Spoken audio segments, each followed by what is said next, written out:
And good morning, everybody. Welcome, Hot Takes, Goodman and Haertl. Bruce, how are you this morning? I am well, Eric. You?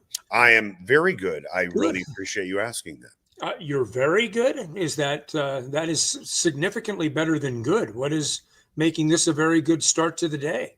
I'm a big fan of the word "very." I'm trying to use it more often when I speak. So I think you're very handsome. I think you're very good at what you do. How's that work? It has a disingenuous tone to it. Yeah, probably sounded that way. It did.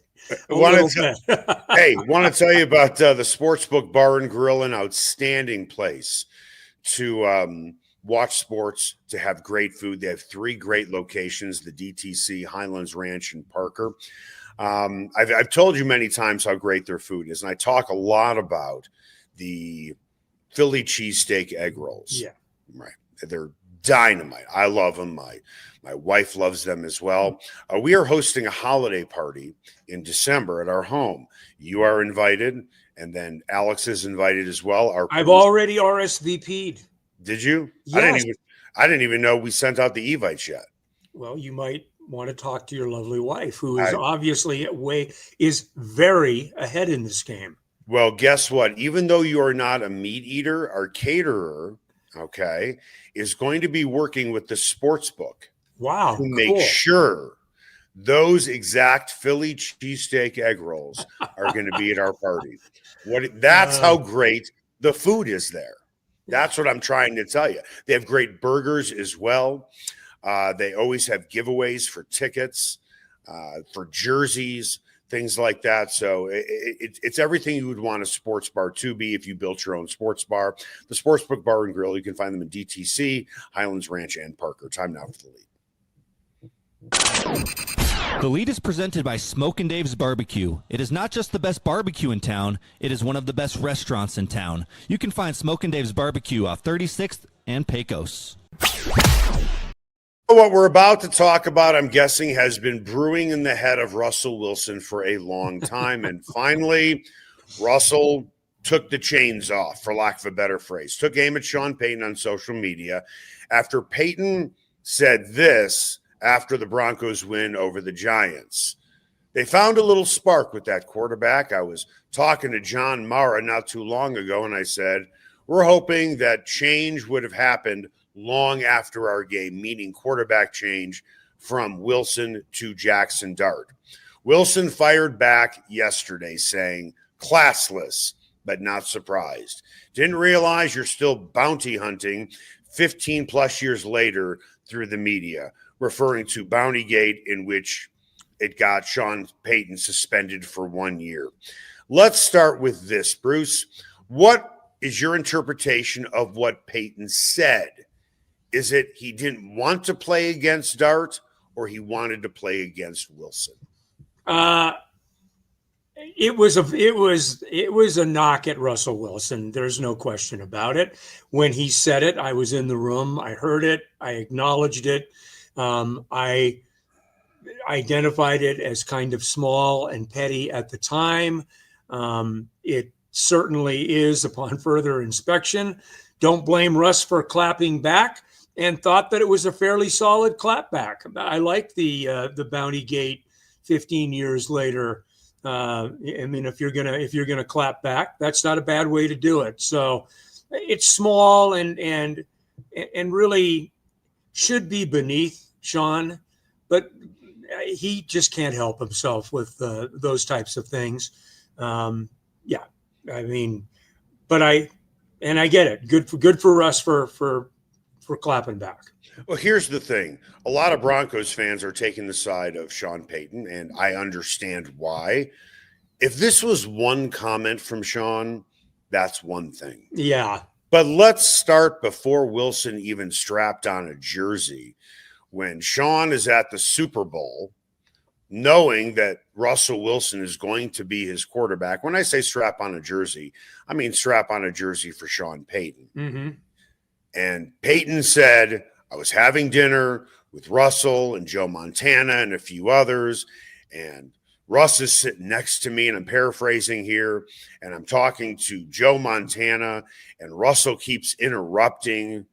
And all I wanted to do was talk to Joe Montana, basically, shut up, Russ. That's how this relationship started.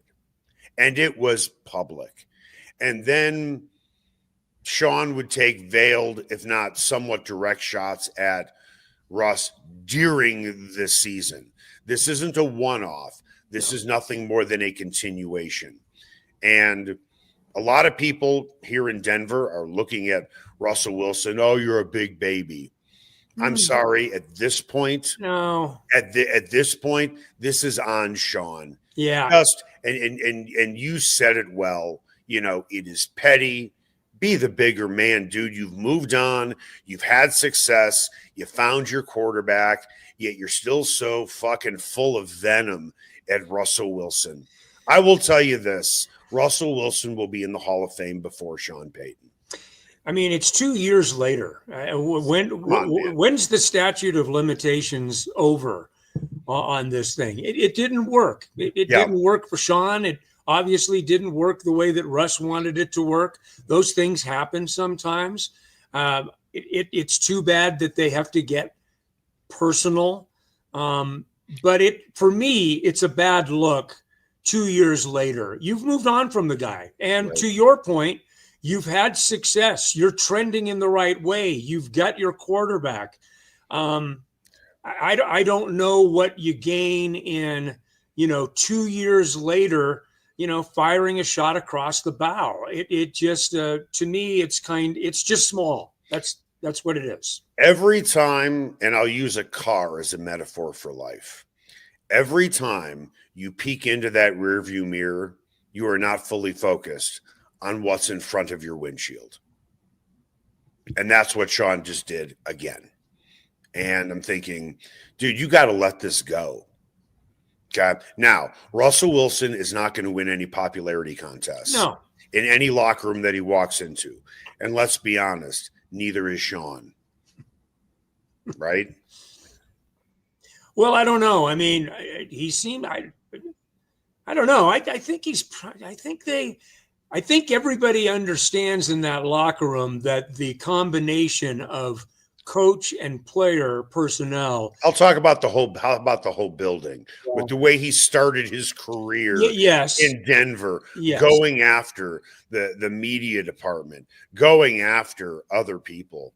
It's almost like for Sean Payton, he's taken a page out of the Seinfeld handbook where every fucking day is Festivus, where we list our grievances. Festivus in Seinfeld was once a year. It feels like for Sean Payton, any day could be Festivus for the rest of us. It was a bit of a rocky beginning. I think it's been pretty good since then, really, to be honest with you. But yeah, I mean, he obviously still has a burr in his saddle for Russell Wilson. So to me, I don't get it. I mean, it's like you talk about something that is so totally insignificant and in your back, in your rear view mirror. But I don't know. I'm not the one reacting to it. I'll tell you what was stunning was Russell Wilson never claps back at anyone. No, he is Mr. Unlimited positivity. Sure. So for him to finally fire back, that says something to me. It's kind of like if you had a mom or a dad who was kind of quiet growing up, not much of a disciplinarian, and I don't mean that in a bad way, but when that parent who doesn't speak up much finally speaks up and loses his or her cool, you listen, right? You got to push that parent to a certain point before they get really, really upset, and I think that's where Russell Wilson was finally pushed. Yes, I would agree. I think Russ had enough, and he devised a pretty good comeback. I mean, I'll give him credit. Yeah. I thought the comeback was pretty solid, but the whole thing is so immature. I mean, and really kind of beneath. It should be beneath Sean to make. I just don't know what he's hanging on to 2 years later. That's my deal. It's like a food fight, but a one-way food fight. And finally, Wilson chucked a couple of eggs. Yeah. Payton's way. Yeah, absolutely. I hope we've heard the last of it. It's become tired for me. All right, Pro Football Talk has ranked the Broncos number 5 Hmm. in their latest power ranking. Just the fact that you said, tells me we are on to a good topic. Okay. So with that, ahead of the Broncos are the Colts, the Lions, the Rams, and the Packers. Right behind the Broncos are the Eagles, Bucks, Chiefs, Seahawks, and Patriots. I know the Broncos are 5-2. I know they're on top of the AFC West. And you can make the case they could be unbeaten right now. Yeah. But do the Broncos feel like the 5th best team in football right now? No, I don't think so. There's just too much inconsistency at this point. There's too little that you can trust at this point. I don't think that they're all on the same page yet. When you see a player like R.J. Harvey step out of bounds at the 6-yard line on a ball that if he just lets go comes out to the 40-yard line, that's a lack of awareness. That is coaching or the lack of coaching, or the player's just not smart enough in the moment to know what he is supposed to be doing. Any way you look at it, it's not a good look. But you get something from special teams pretty much every week. They continue to penalize themselves and put themselves in untenable situations just through penalties. And it's a week-to-week thing. It's not a one-off. It's not a 2 or a 3-off. It's every week, 7 straight weeks. It's been an issue. Inconsistency in the running game. There's too many things that you have to check the boxes on that the Broncos have not been able to check yet to say, hey, this is the 5th best team in the league. They're capable of being there. I certainly do think that. And they have played at times like that team. That, I mean, you can make an argument, certainly. But from a consistency standpoint, no, I wouldn't put them in the top 5. I would put them in the top 10. Where would you put them? I mean, I don't know. You have the list. You have the list. Well, no, I don't. 8, 9, 10, something like that. Do you have the show notes in front of you? Because I do. Okay, and if you don't, I'll go through it with you. Yeah, go ahead. Would you put them ahead of the Colts? The answer is no. Would you? I wouldn't have them very far behind the Colts. Oh, okay. Well, the Colts are number 1. Yeah. So I mean, I don't. But I'll get back to here's the deal, and you and I are going to differ on this. The difference between 1 and 10 is not going to be very significant. I agree. It's just not going to be very significant. But I mean, I wouldn't just dismiss.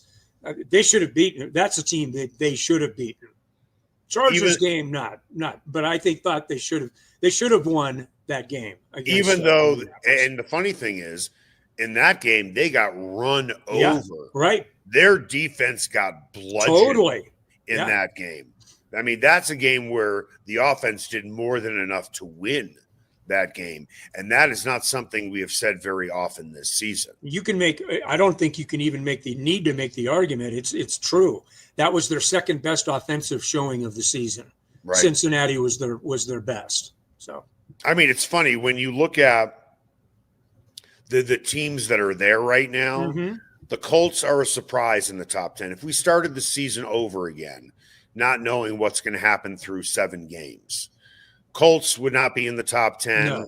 I think the Lions would, the Rams would, the Packers would be, Eagles would be, Bucks more than likely, Chiefs, yes, Seahawks, no, Patriots, no. Yeah. Is that fair to say? Yeah, I would say so. We have some fresh blood in the top 10. Not to say the Patriots weren't great once upon a time ago, and the Seahawks weren't great once upon a time ago. But these are new players in the party of power teams that are expected to be in the playoffs every year. I agree. And like I said, I mean, I think the Broncos are a team with a high upside, but there's some climbing to get to that upside, and it's still fairly significant. This is not proven to be. They've been a very resourceful team, and that's kind of a nice way of kind of covering the inconsistency that would make them a really good team. I think they have the possibility of being a really good team. The elements are in place. Yeah. They have flashed those things. There's reason to believe that if you can find some consistency and some discipline, that this team could be everything that you want it to be, including a contender in the postseason. But right now, I don't see it right now. Are they that far away from it? No, but they got to get there. And they haven't really shown an ability to do that yet through the first 7 weeks. Their inconsistency has been maddening. The penalties have been maddening. The lack of execution has been maddening. The play calling has been maddening. I can't remember too many teams that I've covered that are this good record-wise in a vacuum. It's kind of like buying not a brand new, but it's kind of like having a beautiful rug in your living room and everybody walks in and sees how gorgeous it is. And then when one of your guests says, "Ooh, what brand is this?" and they're getting ready to lift up one corner of the rug, and the owner says, "Please don't do that, because you don't want to see anything that's under the rug." Gotcha. Right. Yeah. The record is the rug. What's been going on is all of the garbage and inconsistency and the penalties and the lack of execution under the rug. And Sean knows it. Yeah, and Sean knows it. And you almost wonder how they got to 5-2. You can look at wins over the Bengals pre-Joe Flacco, by the way. Look at the Titans, who have already fired their head coach. The Giants were getting better under the leadership, for lack of a better phrase, of Dart and Scadaboo. They're a team, I believe, on the come, unless this particular game has completely destroyed them. Yeah. I've got no problem with the Broncos being 5-2. No.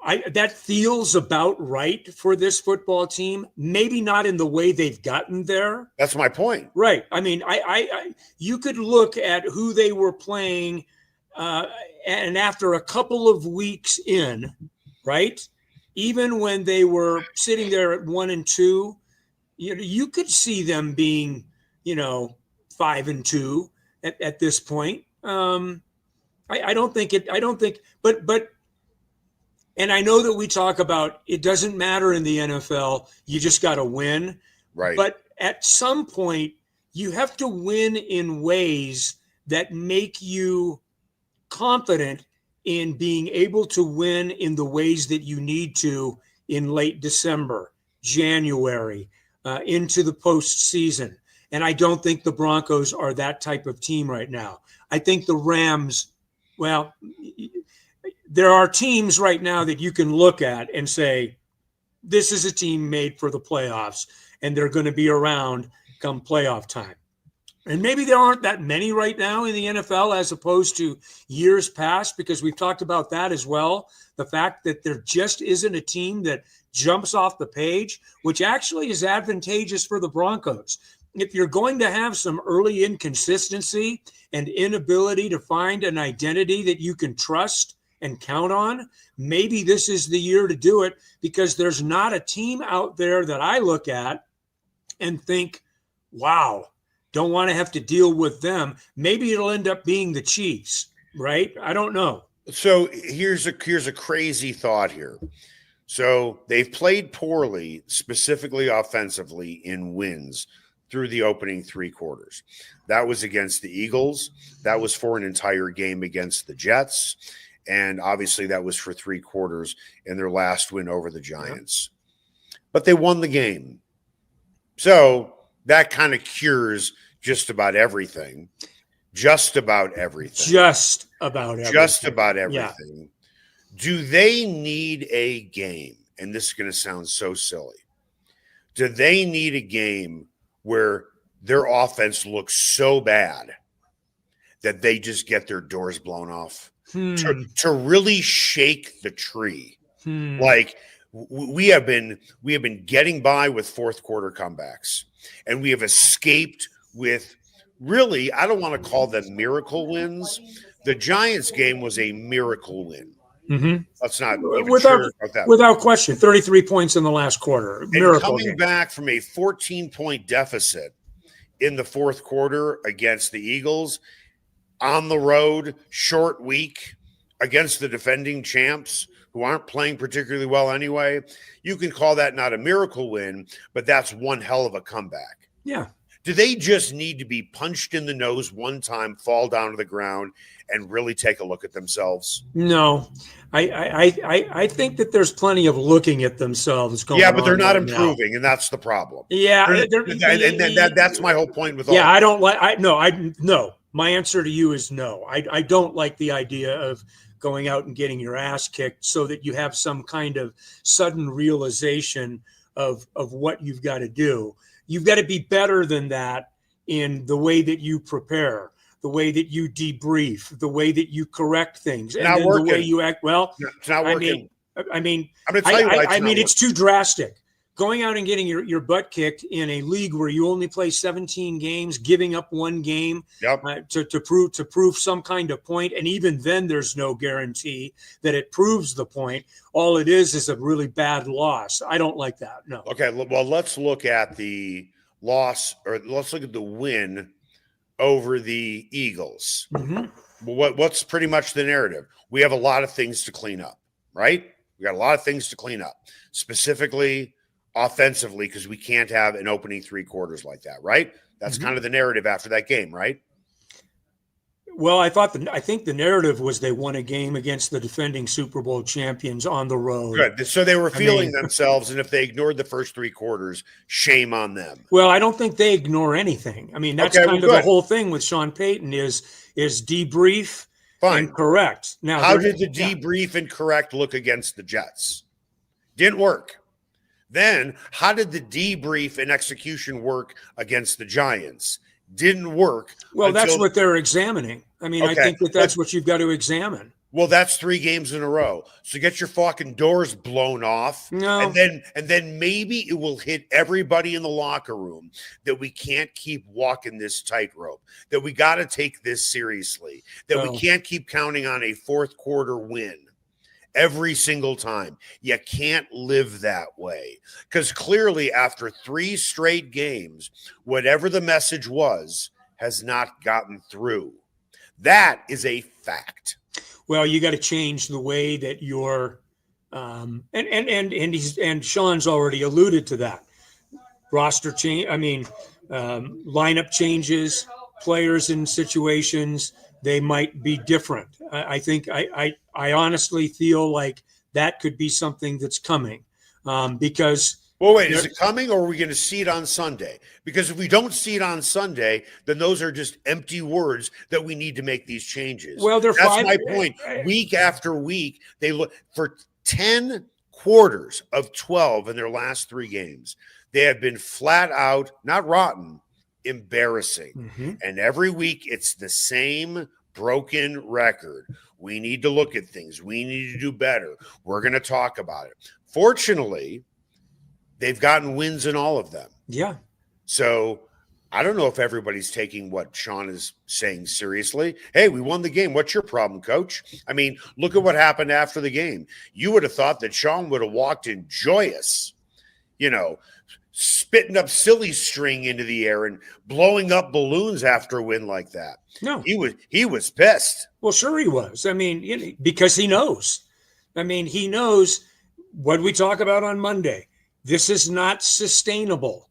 They're 5-2, and there's plenty of things to feel good about. There really are. I mean, yeah, but it's not sustainable.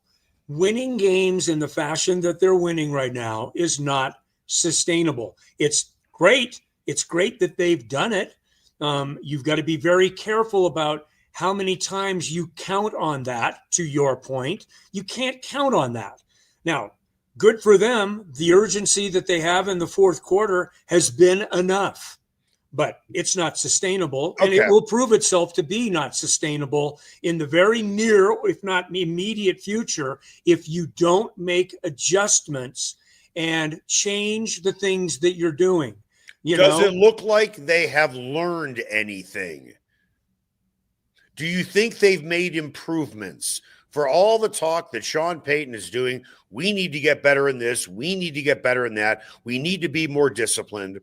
Does it look like through 7 games, specifically the last 3, in which they keep saying the same things over and over again in the press conference, talking about Sean, about the offense?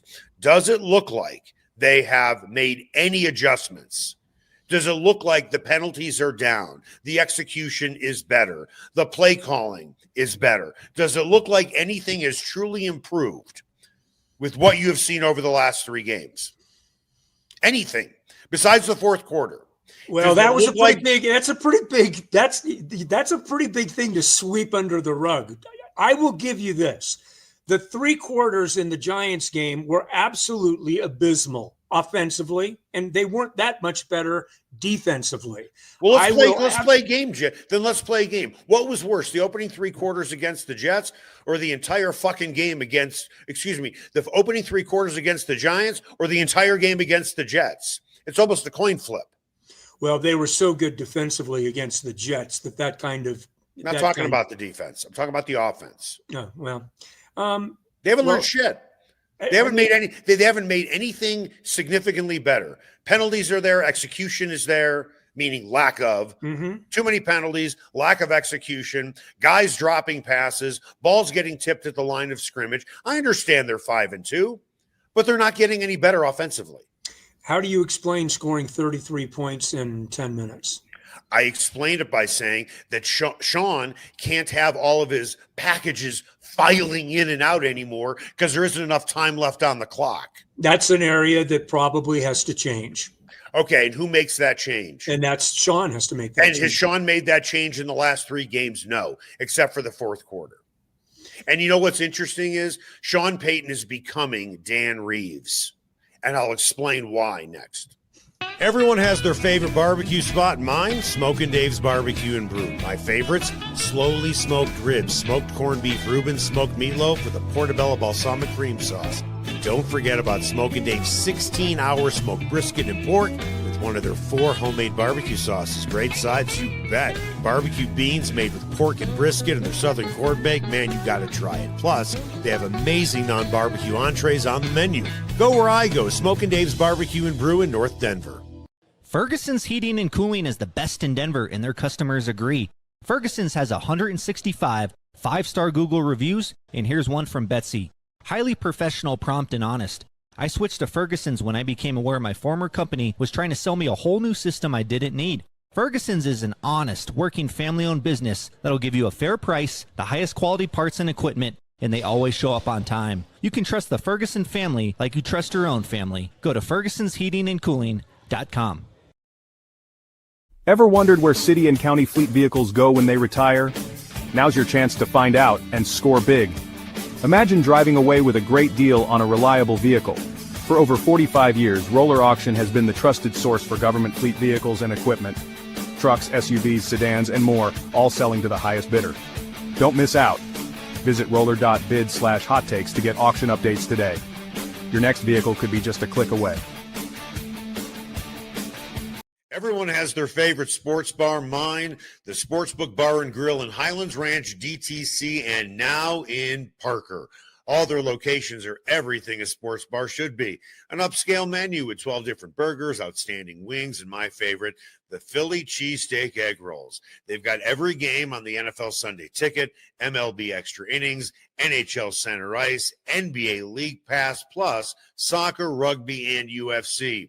Sportsbook, great hangout bar, great for private parties. The Sportsbook Bar and Grill in Highlands Ranch, DTC, and now in Parker. They are the sports bar.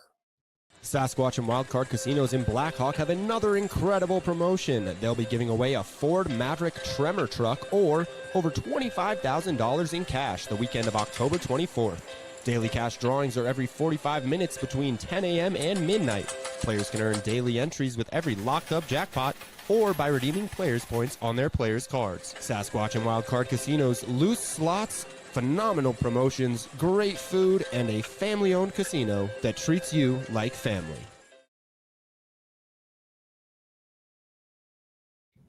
And welcome back. Hot Takes Goodman and Haertl. Want to tell you about Ferguson's Heating and Cooling. I was out in Chicago last weekend. My wife Mandy calls me and tells me, we have a problem with our hot water heater. We have no hot water. I said, call Ferguson's. Call Dawn. Call Cody. Cody's the owner. Dawn is his wife. I said, they will take care of us. A couple of hours later, they're at our house. As I've told you many times, they will not sell you anything that you don't need. I trust them because I know Cody well enough to know how he runs his business. As it turns out, we needed a new hot water heater. It was about 10 years old, and that's usually the lifespan of a hot water heater. We had hot water less than 24 hours later. They were out there. They got the job done. The pricing was more than fair. Outstanding work. I now have firsthand experience working with them. Everything that I've said has come true. They are amazing at what they do. Go to fergusonsheatingandcooling.com. Time now for What's Trending. What's Trending is presented by Ferguson's Heating and Cooling. Your family should trust the Ferguson family for all your heating and cooling needs, and you'll see why they have over 165 5-star Google reviews. Make an appointment today at fergusonsheatingandcooling.com. According to Pro Football Focus, these are the numbers from Bo Nix when the Broncos are trailing in a game. He has completed 76% of his passes for over 1,000 yards, 11 touchdowns, no interceptions, and a quarterback rating of 102. We know that it's empirical proof now that Nix has the it factor when it comes to leading comebacks. I mean, I don't think anyone in the history of the NFL has thrown for 2 touchdowns and run for 2 touchdowns in the fourth quarter of any NFL game in history. With that, why do you think Nix is considerably better when playing from behind, specifically in the fourth quarter? Well, it's up tempo. They're playing with pace. They're playing quickly. They're firing from the hip. All of those things, which is a great aspiration, but you've got to work towards that. You know, when you're playing tempo all the time, you can wear out a defense. You can also wear out an offense. So you got to be careful about how you use it a little bit. But I would be surprised if, and the Broncos play with tempo and with pace pretty much every game for little bits of every game. But I think that I would be surprised if there isn't more of that coming up this week, because you've got to make adjustments in what you're doing. And he's talked about it. He's talked about it in who the players are, what the scheme is the scheme working for us? Well, relative to the offense at this particular point, Eric, what response would you get to that question? You know, how's the scheme working for us right now? Well, the scheme on offense is not working right now. So you better change something in your approach, your execution, in what you're trying to do, the pace that you play, whatever it is. I would imagine there needs to be some evidence of change this week for the Broncos. Far be it from me to sound like a complete fool while telling Sean Payton what to do. Yeah, but I'll ask you. When I covered the Buffalo Bills with the K-Gun offense and Jim Kelly, right, they ran for lack of a better phrase, a hurry-up offense. Okay, and they scored a ton of points in the process. Yeah. But of course, if they're a quick 3 and out, that puts a lot of pressure on the defense. Sure. But they snapped the ball pretty quickly. What is the difference between after the play is over, lining up at the line of scrimmage instead of huddling, and then let the play clock run down? The defense can't substitute. You can call whatever play you want to. It gives Bo the opportunity to survey the defense that he's seeing. Sean is still in his ear, and you are putting pressure on that defense to not be able to substitute, and you can run any play that you want to because you are forcing that defense to stay on the field. You can still snap the ball with 4 seconds to go if you want to. That's not hurry up. That's just lining up in a certain spot. You can huddle if you want to, giving the defense the opportunity to change if you want to do that. Or you can just line right up at the line of scrimmage and milk the entire play clock and do whatever the hell you want to do. Yeah, you certainly could. I mean, that is not an unreasonable thought in terms of those things I think come slowly with Sean. He tends to be, I think, more a creature of habit, and why not? He's been very successful for 19 years, 300 games now as a head coach. But those types of things are things that, and I'm not calling them gadgets, those are very real things that you can do to change the pace and the tempo of the game and put pressure on the defense, which of course any offense is trying to do. So I think at this point, probably everything is on the table. They're very analytical at Dove Valley, and Sean loves his analytics. I mean, he uses those analytics. How have the analytics worked out that I believe in the Jets game and the Giants game, on offense, they were forced to call a timeout in the opening possession? Yeah. Well, that's time to change the process. Yeah. Because that is now becoming a pattern.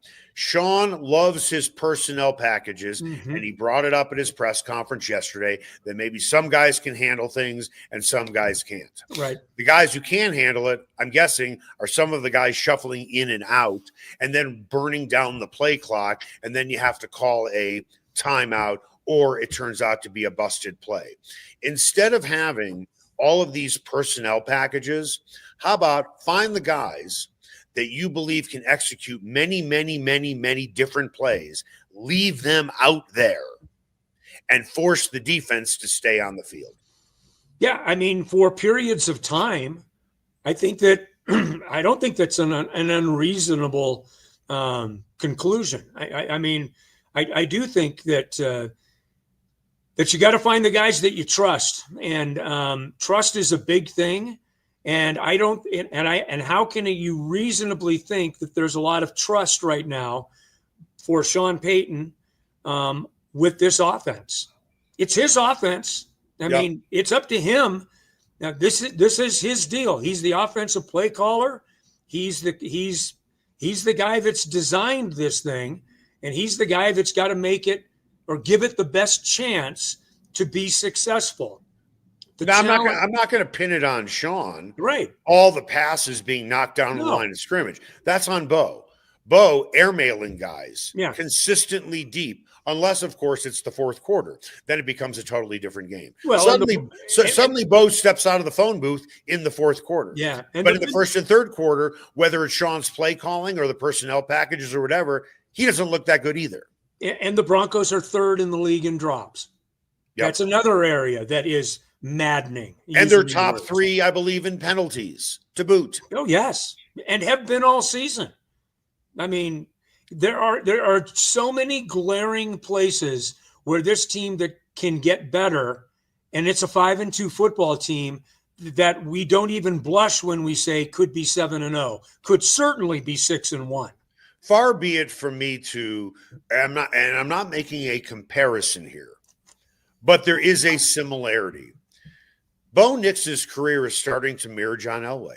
Just is. Yeah. I'm not saying he's going to be as good as John Elway. John Elway is in a class by himself. Yeah. He is in that small room at the Hall of Fame of about 5 to 7 quarterbacks. And then the other quarterbacks have their own room in the Hall of Fame, and they're all Hall of Famers. Dan Reeves, you can make the case. I don't want to say held back John Elway, because that's a really strong term. But it is fair to say that Dan Reeves was conservative. Yes. Okay? Yes. And then it became, hey, John, go win it for us in the fourth quarter. Aren't we starting to see that now? Well, I mean, when you stop and look at the last 3 games in particular, the answer is yes. Yeah. I mean, obviously, defense won the game for them, but they had to score in the fourth quarter against the Jets. Defense won them that game. But to your point, yes, right now you're expecting a whole lot out of Bo Nix and the offense. And this is on Sean. You cannot have the demonstrated ability, his term, The demonstrated ability of the offense in these moments of clutch play and not be able to make them work during the rest of the game. You've got to bridge that gap. You're seeing them do it. They are physically going out and scoring points in short amounts of time.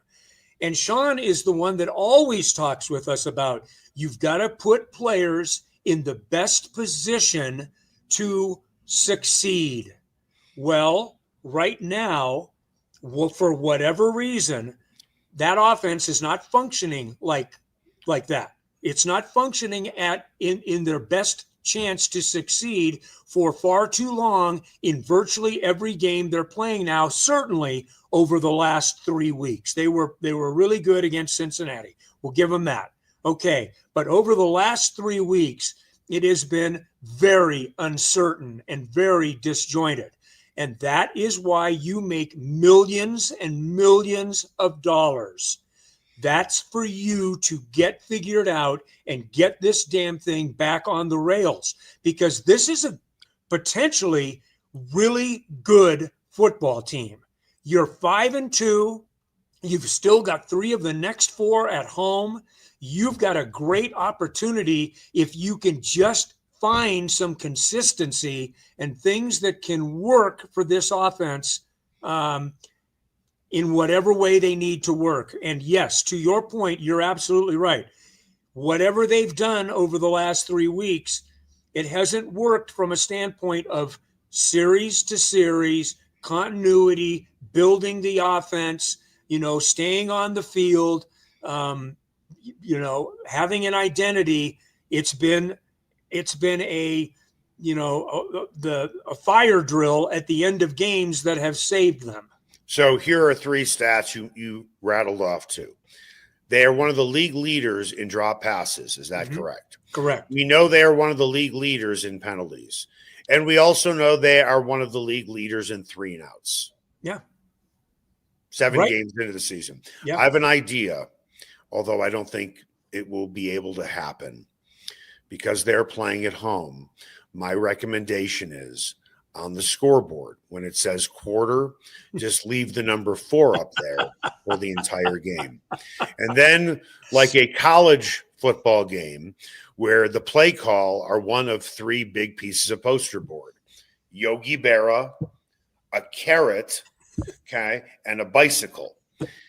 So what they do is, I think what Sean should do is he should have the number 4 on all of the place cards and just keep walking them back and forth on the sideline so everybody believes it's the 4th quarter. Well, I mean, I know you've got tongue in cheek, but you know something?